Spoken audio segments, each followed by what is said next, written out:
弟兄姊妹平安，每日靈修，遠離罪惡，分別為善。今日愛讀嘅經文係約伯記11章14節。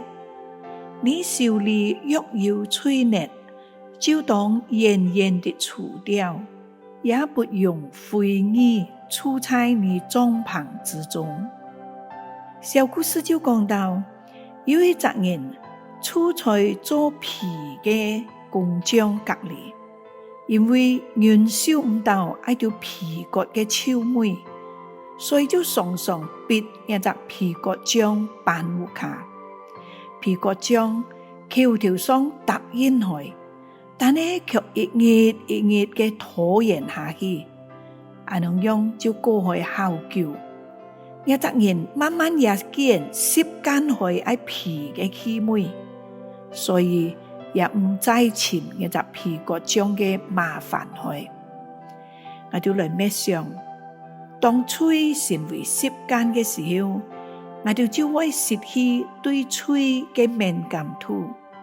回想一下，而今仔面對一些屬靈嘅原則，係咪既然有一些妥協嘅成分呢？求主將一隻時時堅強嘅心放在我哋裡面。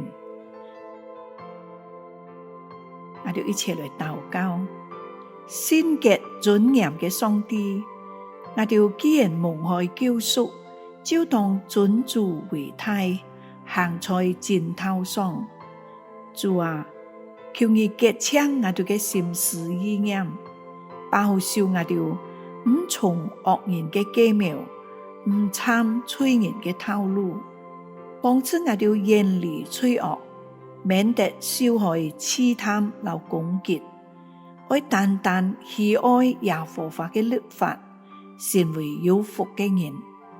禱告係奉主耶穌基督嘅名，阿們。